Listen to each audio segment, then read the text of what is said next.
Thank you. Good evening, everyone. Welcome to the Militarized Equipment Ad Hoc. Today is Monday, October 24th. Sorry, we got started a little bit late. Some technical issues on my part. Thank you very much to our Chief of Staff, Kelly Yoon, who jumped in and got our meeting started and everything going forward. We have today scheduled as sort of our check-in to talk about scheduling. We were hoping to get to breaching. We just got a copy of the policy, but haven't been able to post it or disseminate it to the public, or frankly, even review it. So I thought that we might take some time today to talk about scheduling the next meeting where we can come back and have a robust discussion about breaching, and to see if there's anything else that we need to talk about for this particular ad hoc. Thoughts? Yeah, that sounds great, Jesse. I spoke with Sergeant Cardona. He will be available on the 7th if everybody else feels that's an appropriate time for them. This too? Thanks. That works for me. I'm wondering if the next time we meet, if we will be discussing only the policy, or if we will be looking at the impact report, and if we receive the impact report, when we should expect to see it. So I'm still working with Sergeant Cardona on the impact report. This is a very, this munition is when we discuss the policy, you'll realize that they're kind of built on scene. And so I don't really particularly understand all the parts that I'm looking at. We had a good discussion today about that. He's still working on that. It's our hope that by the 7th, that's 2 weeks, that we should be able to provide some significant insight into that at that time. Lieutenant Fable, could you, I don't want to cast any aspersions. I know you all work hard, you have a lot to do, and I'm not faulting you at all for getting us the policy when you did. I know it's you're getting through it and working through it. It's a lot of moving pieces. I wonder if we might be able to set a deadline for you to get us that impact report, whatever form it's in, on the Friday before. That's November 4th. Do you think we could get that done? Certainly give it a shot, sir. Okay. So November 7th, then, I think, unless I'm hearing any strong objections to coming back and talking about breaching and the impact report. Commissioner Jackson Castaigne let me know that she's not going to be here, and hopefully she'll rejoin us by then. And then the other thing to bring up is there anything else that we should talk about while we have the group together? I know that the policies that are currently up for review from the City Council are back on the agenda again for November 1st. Thoughts, anybody? Sorry, I can't raise my hand as a turner. I was going to say yes. I think if there are, just to say, if there is anyone from the ad hoc who is going to or would like to come, I know the Chief Wong reached out to the chair, and I think Commissioner Jordan, thank you. Even though we ran long and none of us were able to speak, we appreciate you being available for last time. But yeah, if anyone is available to just kind of speak about the process, we will definitely speak. But it is a collaborative process, and it does sometimes is instructive for the council members to be able to hear everyone who was there. Yeah. Yes, I was there. I know. I believe Jennifer was also there, at least for a little while. For a while. I don't know if you hung in for the whole. What was it, like 8 hours of 9.5. Yeah. I did not.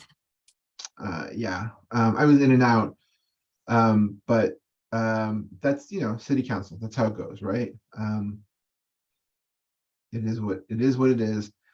I do have a question. I know that there were a few members of the community, Jennifer and John Lindsay Poland included, who were really advocating for it to not be approved and to be moved over to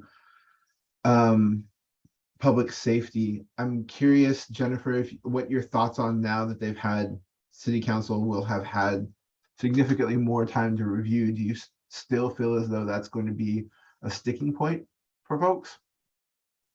I think the part that I'm thinking about is the part of the state law that asks the governing body to consider what the track record is and whether past uses have been within policy, and to make certain that if past uses weren't in policy at that time, what changes have been made so that future uses could be in policy.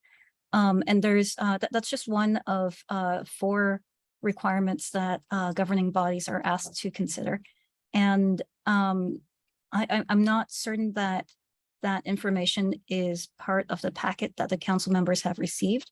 And I'm worried about their ability to be able to make a decision based off of what the state law requires out of them. Sorry, so within policy as it stood at the time of its use, not within whether it would have been within current policy. Exactly. It's explicitly prior military equipment use complied with the military equipment use policy that was in effect at the time, or if prior uses did not comply with the accompanying military equipment use policy, corrective action has been taken to remedy non-conforming uses and ensure future compliance. The other 3 that they're looking for are whether the military equipment is necessary because there's no reasonable alternatives. I think that's covered in the impact reports. If the use policies will safeguard the public's welfare, safety, civil rights, and civil liberties. I think everyone's heard that I have some concerns about this. And then if purchasing the equipment, that the equipment is reasonably cost effective compared to all available alternatives that can achieve the same objective of officer and civilian safety. I'm not certain whether that will apply in this particular situation. Lieutenant Turner. Hi, thanks.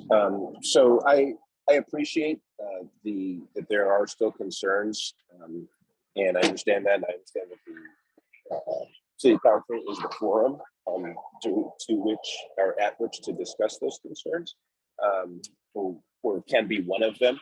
My concern is, and I'm going to be frank, it's really frustrating for the department. I know the assistant chief is not on, and I apologize for speaking a little bit out of turn, but it is really frustrating to kind of do a lot of the work here in these ad hocs in the police commission, and then to kind of have to go to then sort of another, not even step in the process, but almost feel like we're starting all over again with folks, city council members, for many reasons, don't have the same depth, don't have the ability to engage with the material the way the commissioners do. And it does almost kind of seem as if another just sort of impediment is just being thrown in our way just to impede. And I know that's probably more of a feeling than what is actually happening. I just want to put that out there. So some of at least the first few things in terms of those track records, things like that, if there are concerns, either if they have been addressed or can be addressed in the police commission or in this ad hoc, I think that this would be the best place to talk about those. And then in terms of the fact that there are public meetings and that these have been public meetings, kind of does speak to that process around the overall concerns of the policy. So that's just sort of a bit of an observation, and from my perspective as well, just seeing city council and these things, how they last, the kind of effort that has to go into this is just, it's very frustrating to have to sort of recreate the wheel again when we start over at city council. Back to you, Ms. King. Yeah, thanks for sharing that and being so honest about it. That's I'm sorry about the level of frustration. If it's helpful, the audio broke up a little bit for me when you were speaking earlier. I think you were asking if anyone on the ad hoc wanted to speak about the kind of work that the ad hoc has been doing. And if you would find that helpful from me, I cannot promise to to stick around for 9.5 hour city council meetings, but I can do my best if you would find that helpful. One thing that I am wondering is, given that we as an ad hoc did not dig into some of the questions specifically around the prior equipment use. I'm wondering what, if you have any thoughts on what would be supportive to you in this process. Lieutenant Turner, well- you mull that over. Yeah. Let me check in with Commissioner Jordan, who has his hand up. Yeah, I'm hearing you about your first point of concern, Jennifer, around sort of track record and whether these pieces of equipment have been used within policy in the past, or has there been, it feels as though that is something that, if you are concerned, can potentially be generated before that, so we can sort of avoid. Because I tend to agree with Lieutenant Turner. Maybe not. Maybe I'm not feeling the sort of level of frustration he is, but I do understand where he's coming from. That it feels as though we've done a lot of work to really examine all the different sort of ramifications of these devices, tools, and to have to relitigate the whole thing again. And it essentially takes it out of our hands, those of us who have spent a lot of time familiarizing ourselves with both the laws and the equipment, and the varied pieces of equipment, and then puts it in the hands of city council, who have not had that experience, and said, okay, well, now, instead of saying we have done the work, you should have confidence that the policy we are putting forward to you is effective in safeguarding the community, and allowing the department to do their jobs in a way that is both sort of efficient, effective, and increases public safety. We're basically saying you don't have confidence that that work was done here, and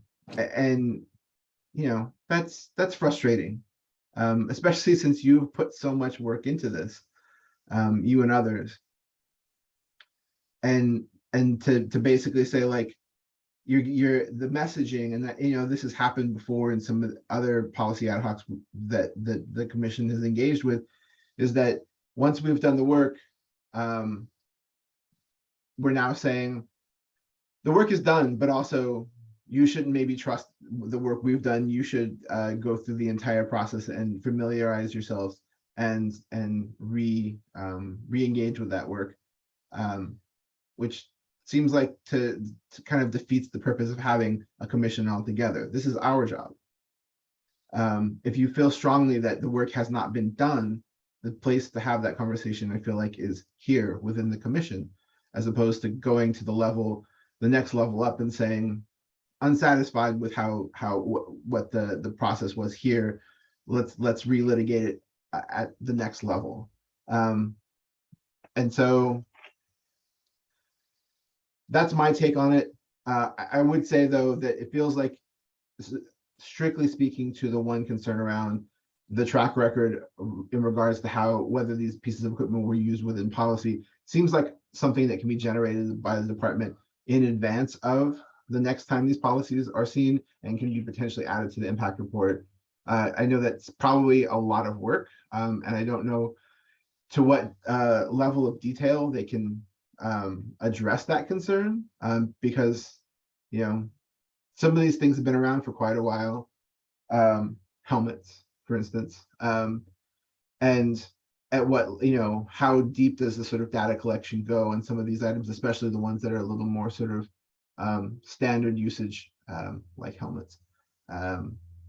But I guess I leave that to the members of the ad hoc who represent the department here, sort of say whether that's something that they feel like they could generate within the time we have available to us before these policies are seen.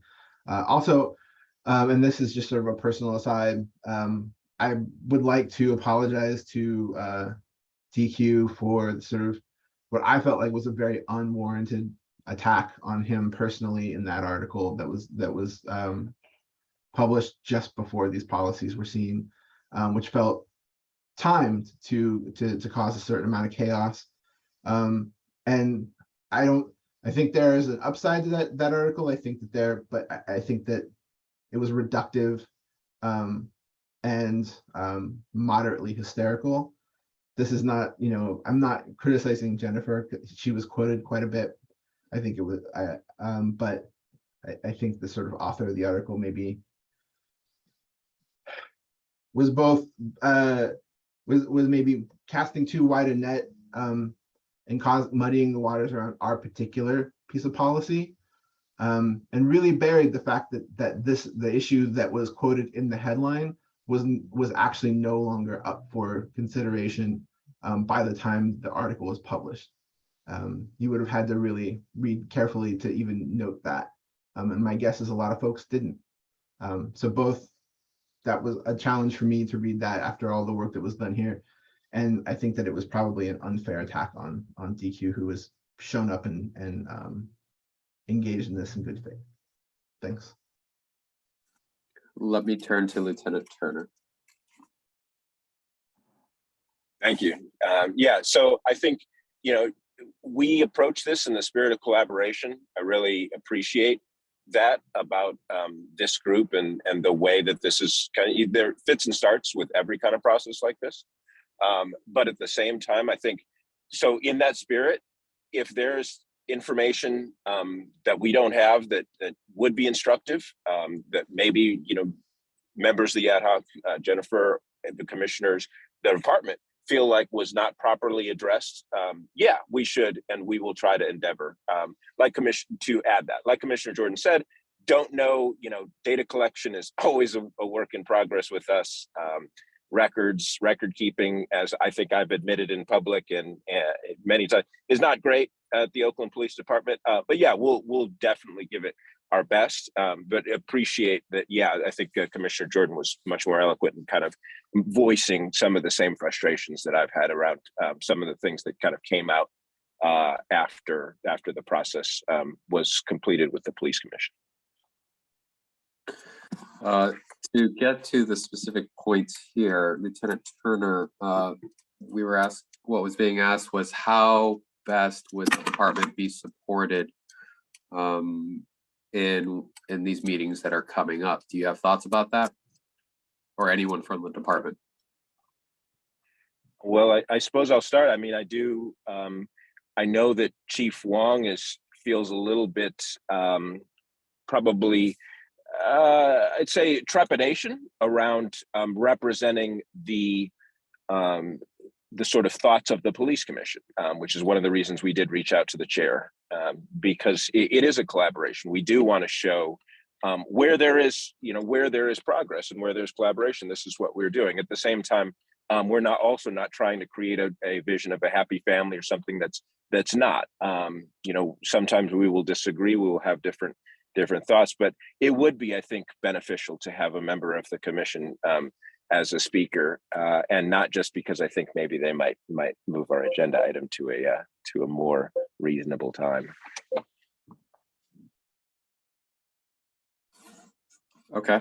I think, sorry, David, this is I can't make Tuesdays are my worst day. Can you make the first? One moment, let me look at my calendar, okay?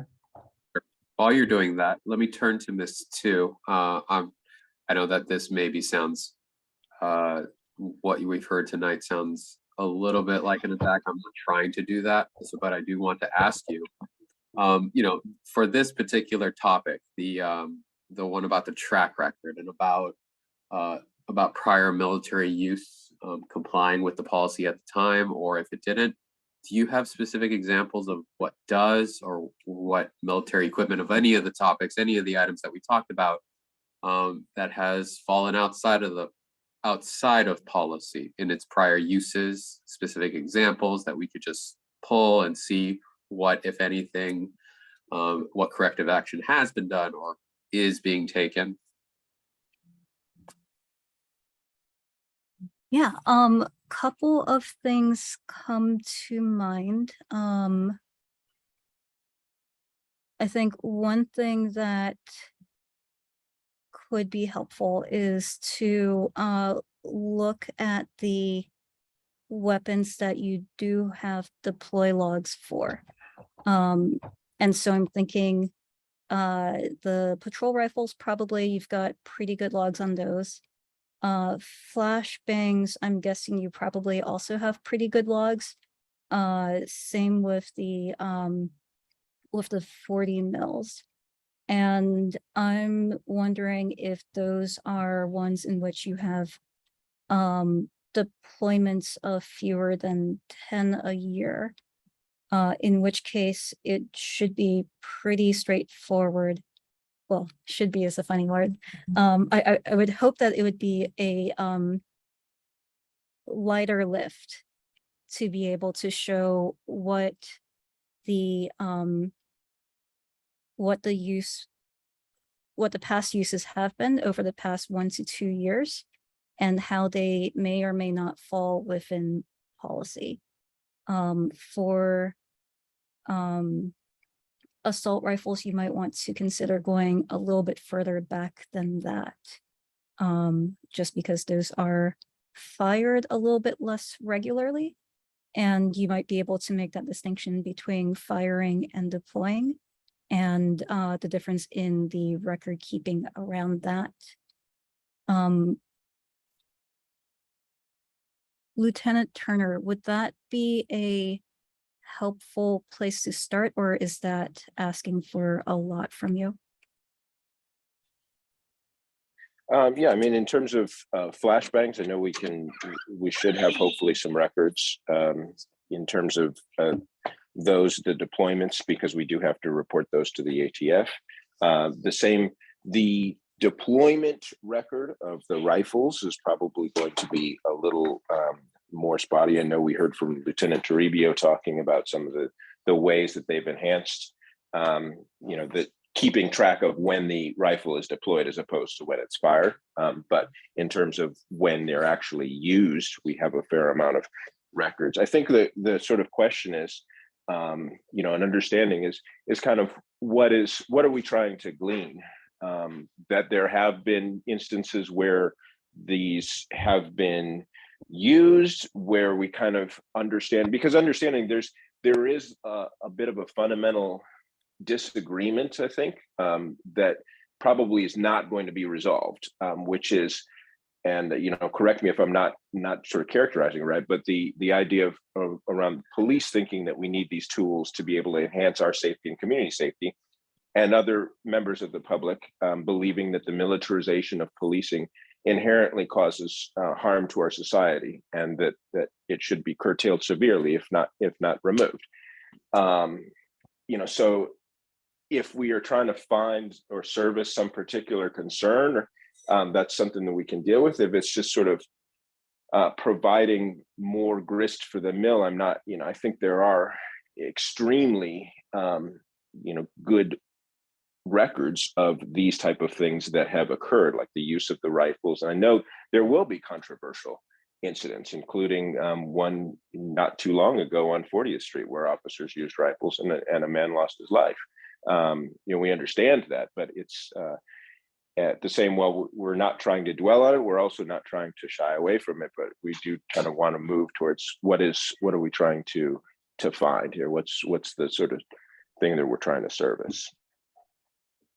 David, do you have an answer on the calendar on the first before I get to Lieutenant Turner? Sorry, yeah, looks like yes, grudgingly I can show up. Yeah. So that'll be your heads up that Commissioner Jordan will be available for November 1st. Hopefully we can find some way to let the city council know so that we can be a little bit more targeted with the time frame for him and for the issues items. Lieutenant Turner or anybody else from the department, the track record question is very specific question, right? It's with every policy, one of two things you'll have to attest to essentially. The first is the first is when you use the military equipment in the past, it complied with policy in the past. If that isn't the case, then it's number two, which is if it didn't comply with policy in the past, what did you do to make sure that either to make sure that it does comply with policy or will comply with policy? Does that make sense?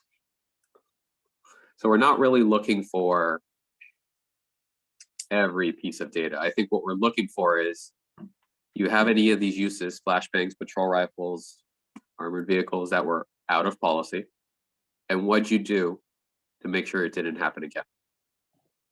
Yeah, that's fair. And that's, I think I was probably looking a little too large of a picture and not being targeted into what it actually says. So yeah, that is for rifles and flashbangs. Those are the two I heard, and I apologize, I was kind of on the road for the other. Anything, both of those two, I think we can, right? We can say, yeah, if there have been, so we know that flashbangs did not have a policy before. I think there's ways we can speak to that, like for instance, reviewing things either against the policies that existed at the time, or looking at it in terms of the law, or maybe even as the policy as if it were in place at the time. Rifles, we did have a policy. We can speak to that and go back to Lieutenant Toribio on the data and how far back we have available. Any other items that are of particular concern or where this type of analysis is needed? You need it for every policy. Okay. I will say that really, I think Ms. 2 was just going for low-hanging fruit, or what you could probably find easy data for. Mm-hmm. You'll have to do it for armored vehicles because of Pollock. Yep. You'll have to do it for, what else do we talk about? Chemical munitions, right. SIM. Exactly. There was no prior drone policy, there was no prior robots policy, and there was no prior, what was DQ's third one? LRAD policy. So you'll have to do the same sort of overall analysis. Did it comply with all other policies? Although it's pretty specific. So, I mean, it talks about military equipment use policy at the time. So if there wasn't one at the time, then there's not really anything to say about it, I think. Ms. 2? I know DC Allison's got his hand up, but very, very briefly, I wonder if there was no use policy at that time, if you could both point that out and also give some kind of summary, so that way the council members thinking about it are able to, I don't know, feel a little bit more comfortable about what the past use has been, even though that there was no matching policy. And I don't know if that would be something that could be a relatively light lift, that you could do a lighter version of. Appreciate that. Chief Allison? Good evening, everyone. Sorry, I was a little late trying to deal with another crisis, but I caught a little bit of the conversation. How far back are we looking as far as this analysis for use and outcomes that might have been out of compliance with policy in the past? Did we set on that?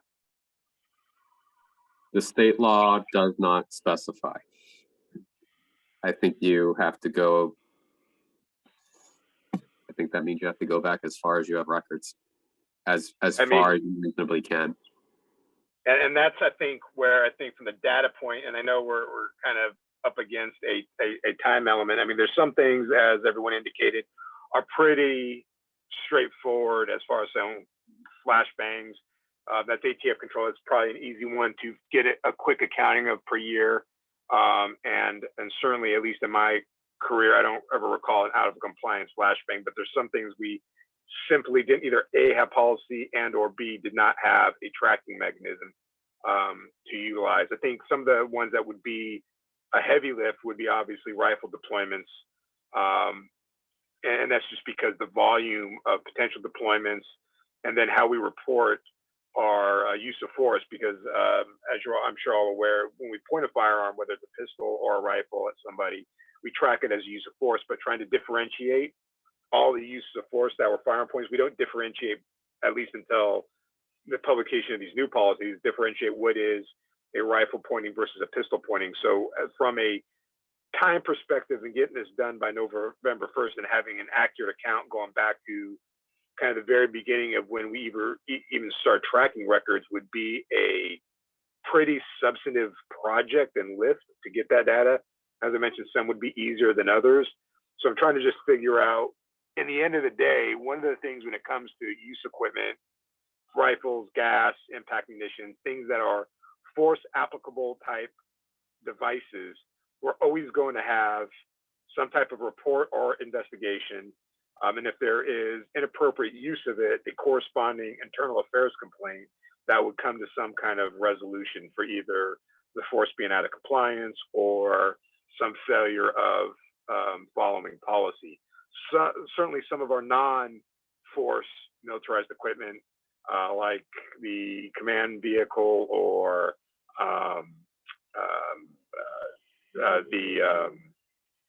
the LRAD, although it can use the toggle, which we didn't use in the past, could have some kind of injuries.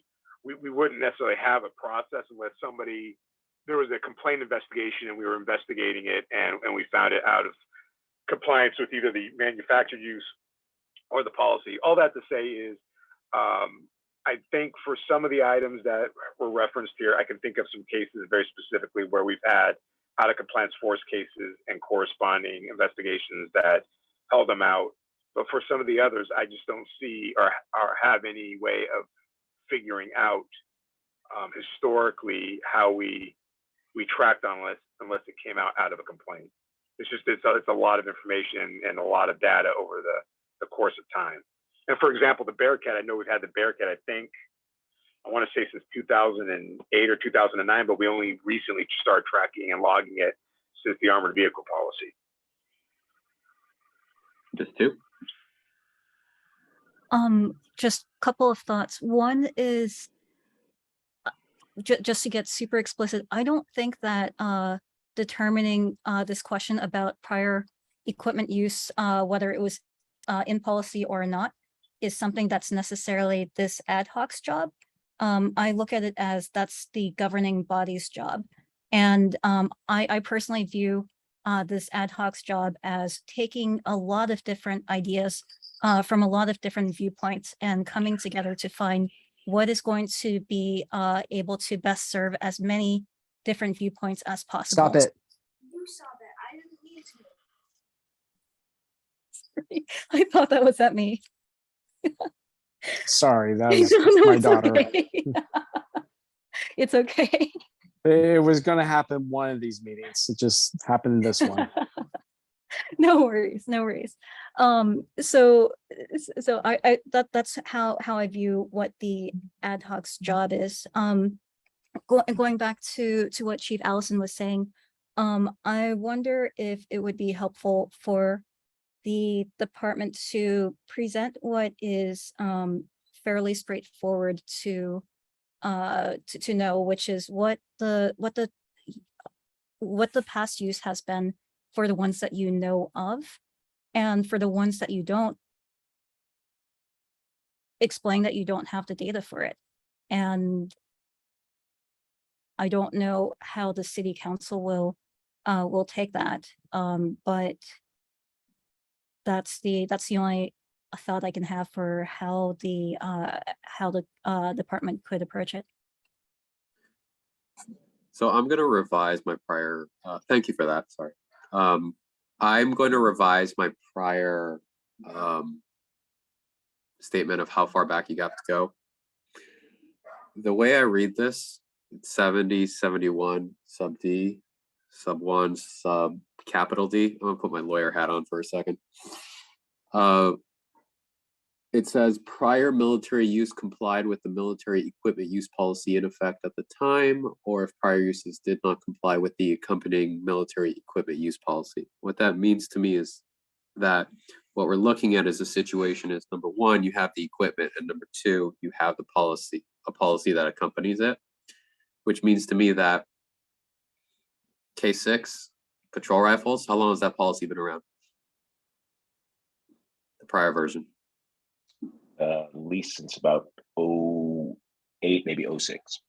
That's how far back you go. Right. Same thing with flashbangs.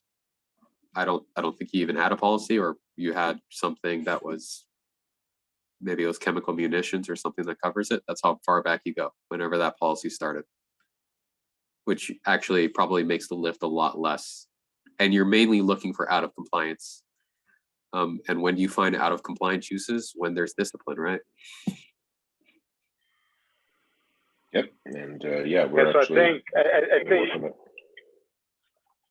Well, and I was just about to say, so I mean, if that's the corresponding policy and the use and out of compliance, if it's that combination, I think, you know, out of the 9 policies that were gonna go to council, I would say that maybe 3 of them or 4 of them maybe had prior use policies. I can think of the rifles, impact munitions, chemical munitions, and the armored vehicle.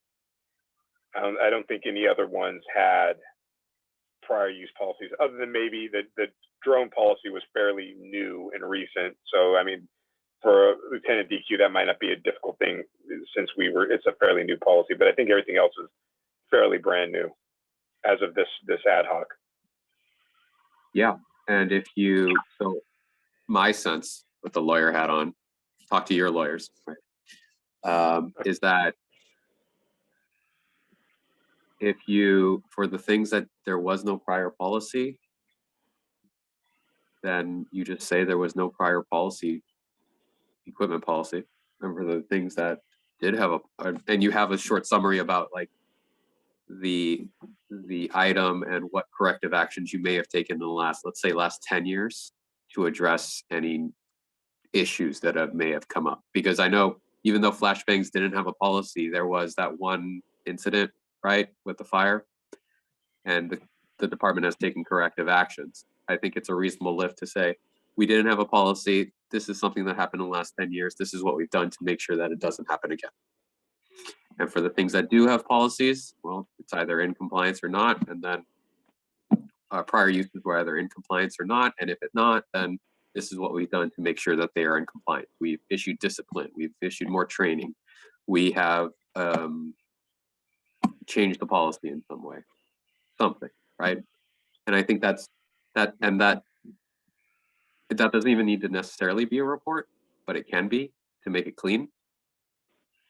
And what's the deadline for written submission to council for Tuesday? Friday? I think it's already passed, isn't it, Joe? Yes, I think it has passed, but we can, and so DQ, Jeff and I were kind of talking offline, and we were thinking, yeah, we were going to shoot for Friday or Saturday with the idea that at worst we can provide an oral report. Yeah, that's what I'm thinking. It'd probably be an oral report edition. That's what I was thinking. Yep. And I think that if it's in that particular form and you break it down, that hits that section. Would you agree, Jennifer? Sorry, hit the wrong button. I am not a lawyer, but I agree with what you suggested. I think that would satisfy that part of the requirements. Is now a good time to return to some of the other parts? No time like the present. All right. Okay, so one thing I mentioned earlier is the way that I viewed the our work on the ad hoc is we have a lot of different perspectives coming together and sharing both our values and also a lot of knowledge from the department. Like I've been really amazed at how much I've learned from everything that everyone from the department has been sharing about what all of this equipment is. And taking all of those different perspectives to be able to work towards towards policies that will be as supportive of all of our values as best as we can. That means that there will be compromises, there will be disagreements, and that's not a bad thing. That means that if we come out of these and we have understandings of where we are disappointed and where we are pleased, then that means that we're listening to each other and have a clear sense of what it is that we're looking for. My biggest concern looking at this is going back to the question of policies that will safeguard the public's welfare, safety, civil rights, and civil liberties. And I don't personally feel like we, as an ad hoc, were able to thoroughly cover all of those. I think that each of us brought the areas that we are familiar with. I heard a lot of really great questions about surveillance especially from the police commissioners. And I know I've brought in questions about crowd control and around overlap with the state law. The parts that I feel really uncomfortable with are everything around entry. That's just something that I have no experience or knowledge around that makes me feel like I'm able to effectively contribute towards, sorry about that. That's not something that I can effectively contribute towards around what the policy should be. And I haven't heard any discussions so far in our many nearly 40 hours together that that show consideration for that situation. And that's one area that I think that it would be really important to have another set of eyes. I think that there is I think there's a lot of space for us to talk about what it is that we have covered in this ad hoc and what it is that we have agreed on, and what it is that we, maybe don't agree on, but do understand why the department is making the recommendations that it is. So that's kind of in a nutshell why I'm personally very concerned about this moving forward without someone within the governing body, or preferably multiple someones in the governing body, looking at this with an eye towards the public's welfare, safety, civil rights, and civil liberties. I think that they're, just like entry is an area that I've noticed we haven't really dug into, even though it shows up in a lot of these policies. I think it's possible that there are other areas that I don't even know about that exists, and I just don't have the lived experience to be able to recognize those other areas. But that doesn't mean it wouldn't affect welfare, safety, civil rights, and civil liberties. So that's why I've personally been asking City Council to consider looking in a little bit deeper. One is for that question of prior use, because again, I don't think that that's necessarily the ad hoc's job. I think that's much more the governing body's job. And the other is I don't feel like as a community member, I was able to cover all of the ways that the public's welfare and safety are adequately safeguarded by these policies.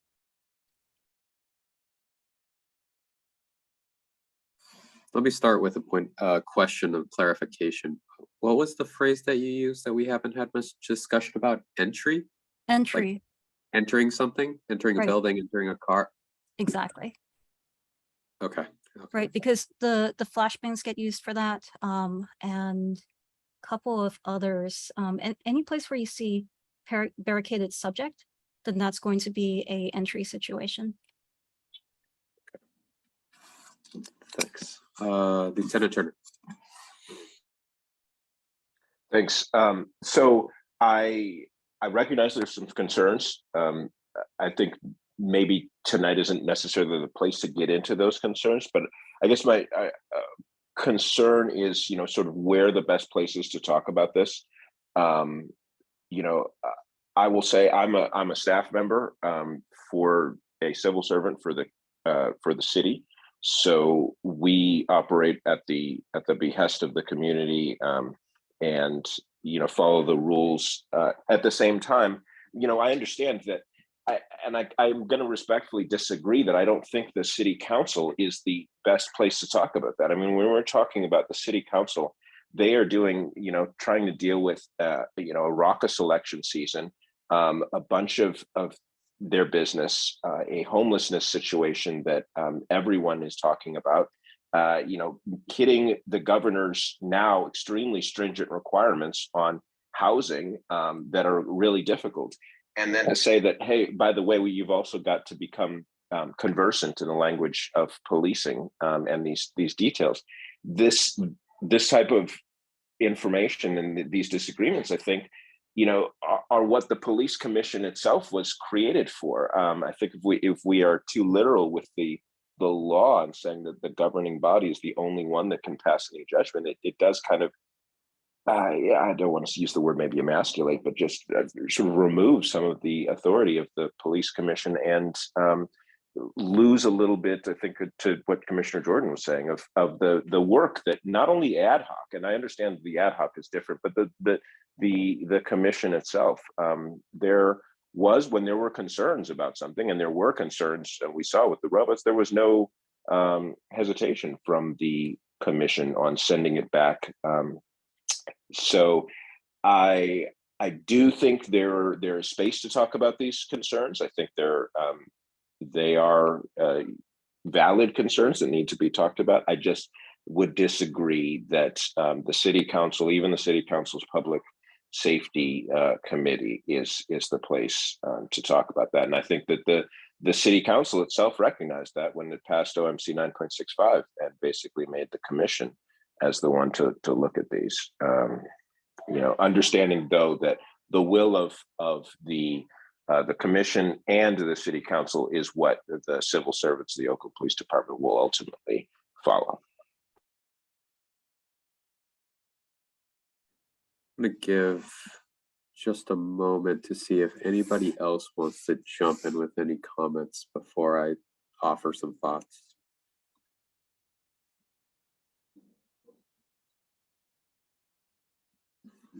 Okay, I'll just go for it. So I think the tricky thing about us, Oakland, is the fact that we have the local ordinance, right? And the local ordinance, unfortunately, gives city council essentially three options, really. One is to accept, one is to reject, and one is to do nothing.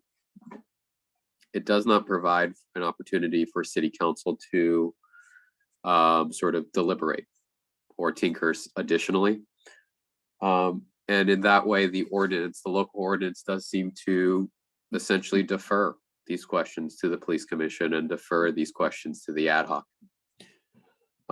That is unfortunately our overlay, which is different than other jurisdictions who only have to deal with the state law, right? And so city council is in a bit of a bind. If they take it to public safety, I mean, they'll maybe talk about it some more. But when it comes to the local ordinance, they only have those three options. And maybe they end up rejecting, right? But it's not going to get any modifications. Maybe there will be some more discussion, but it's accept, reject, or do nothing, which makes it a little bit trickier. I'll also note that the other portion of it is that the commission is an oversight body who's going to be taking these annual reports every year and to be obtaining the track records and going to see exactly where the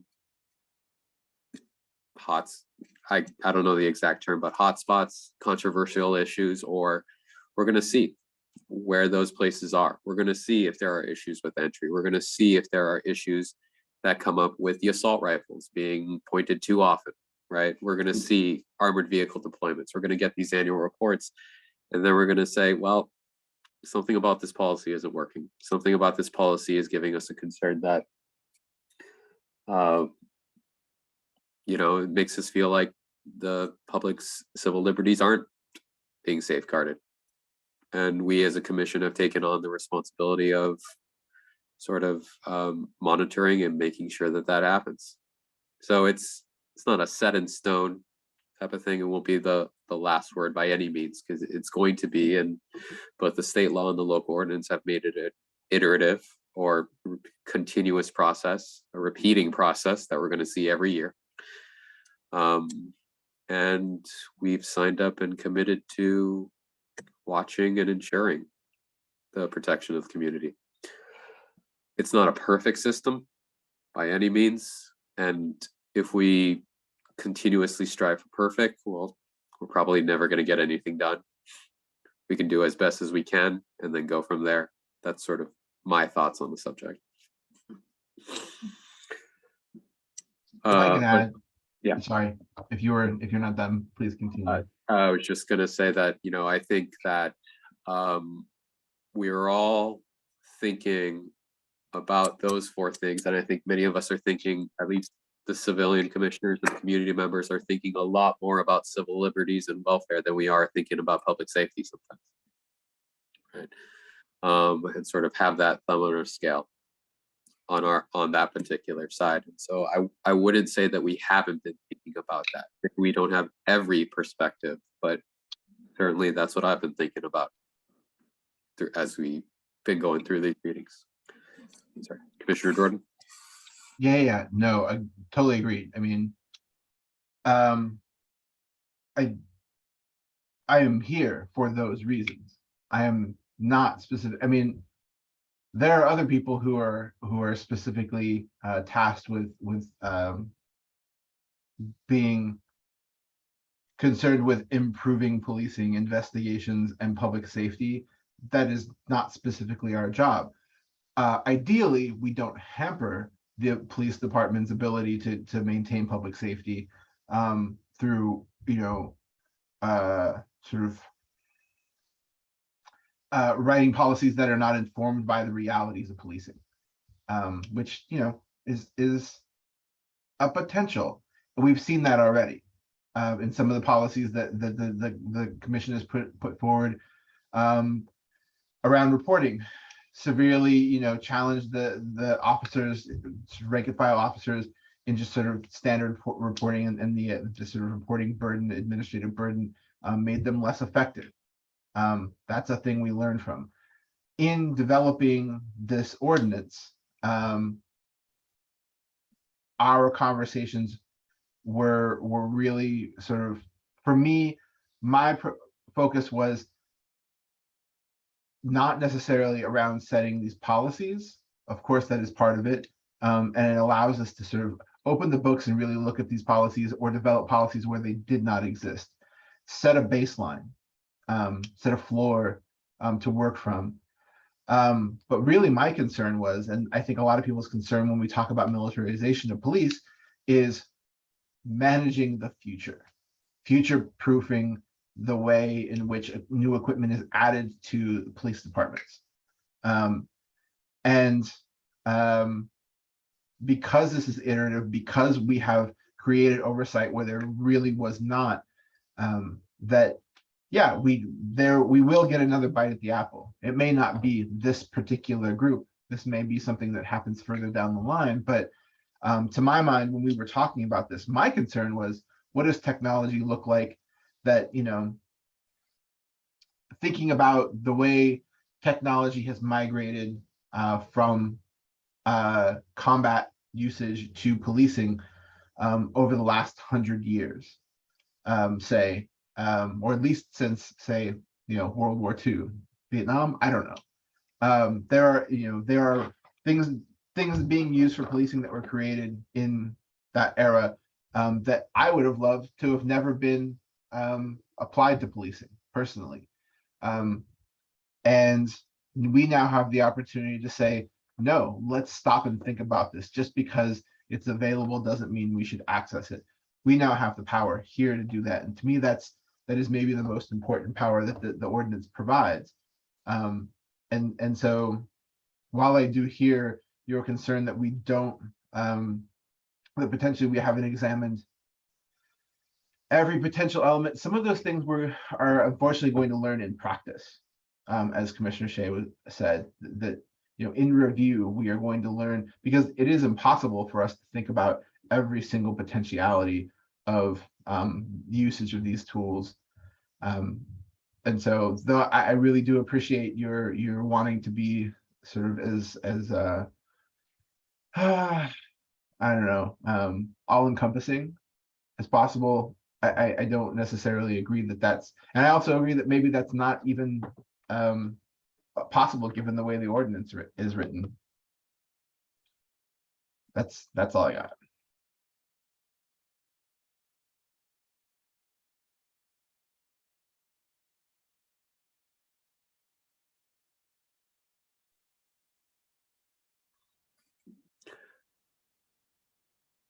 So, in the spirit of sort of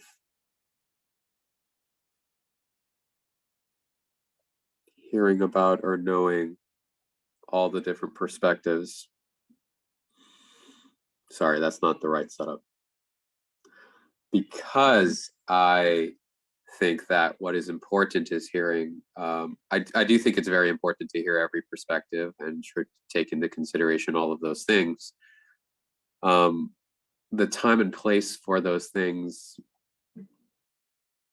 has been going on throughout these meetings and through the police commission. I'm sure it will happen at city council too. And it is going to be up to the city council to make that determination. Does it? Has it considered all the things that it needs to or can? Has it done as well as it can? Will it or not? I anticipate that the commission's position will be that it has. I anticipate that the department's position will be that it has. And if there are community members who say that it hasn't, then I think that's fine, because like I said, all we can do is do the best that we can, strive for the good, not for the perfect, and keep moving things forward, knowing that, well, there's more work to be done, always. So I suppose with that, let me, this too, go for it. Sure. I just wanted to take a moment to thank everyone for having such a thorough discussion on this, and especially to Lieutenant Turner for kicking us off with such a with such an open admission of where he's coming from. I definitely learned a lot in these last few minutes of conversation, and really appreciate the chance to just be learning more about how these kind of processes work. This is my first time as a community member, so it's we've all seen me learning, and I continue to do that today, and which I appreciate. Yeah, this has given me a lot to think about, and I just wanted to thank everyone for that. Commissioner Jordan. Yeah, I also just wanted to say one last thing to Jennifer, that the work you've done as part of this has been outstanding. The dedication that you've applied to this work has been really incredible. And I also want to say is, though, Lieutenant Turner might find some of the community's insistence on really sort of continued examination of the issues at hand frustrating from their perspective. Your role in this is to continue to do that. That's why you're here. That's why we invite people like you and John Lindsay Poland to take part in this conversation. It is not, there is a middle ground, there is a most effective path. And just because we don't necessarily follow the thing that you want all the time does not mean we do not appreciate the sort of pressure and the dynamic that having you here applies to the work. So I just want to make that clear. So thanks. Ms. Tu? Thanks. I'll share one more thing, which is it.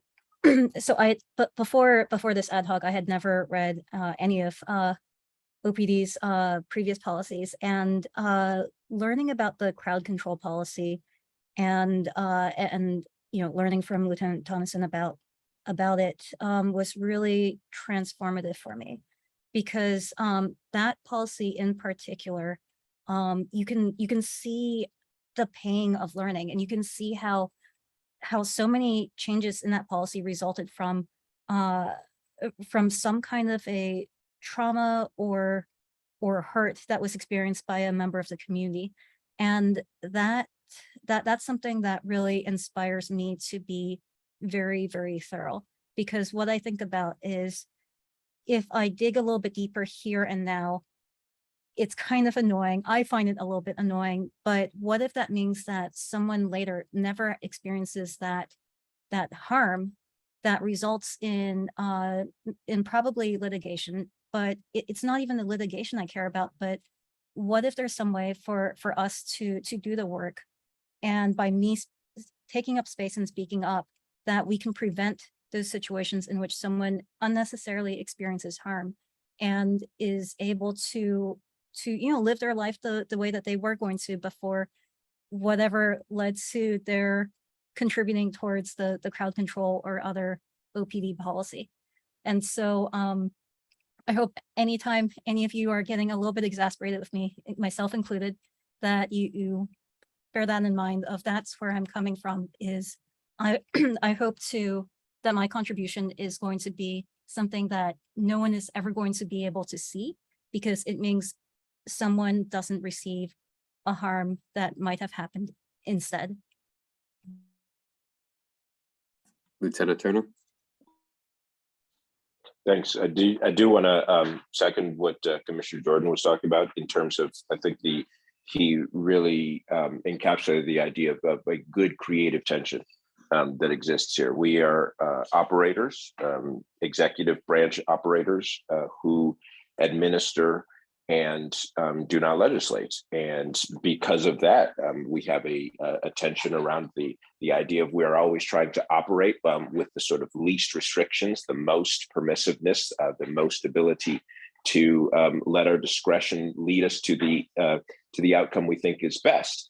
That is in direct opposition sometimes to these other considerations, and I think that's good. This is a great opportunity. The department, I think, and us specifically, there's a good frustration, and then there's the frustration of not being able to get ourselves heard. And in these ad hocs, I think we have that good frustration of being challenged, of hearing some perspectives we have not heard, of being asked to prove it when we say something, and that is very key. So I think that is something that we want to continue. Just understanding that sometimes when the venue shifts or when we go into a venue where it's not as our ability to present our perspective is not as readily available, that it does become frustrating. The department consistently learns, does try and take these considerations, but also, yeah, we'll have opinions and ways that we do things that are maybe different, and we do have to try and find a middle ground. I think this is a good opportunity. We try and understand the perspective of our staff, of our officers, of the people that have been victimized that do call us for service, and balancing those is really a great opportunity for this police commissioner. We appreciate the time. For the record, I don't think you did anything wrong, because you got us all talking about it anyways. but you know, I would, if I felt so strongly about something, I would probably do the same. With that, anything else to just talk about? Did promise a shorter or brief meeting. Sorry, I haven't been able to deliver on brief, but maybe I can do shorter.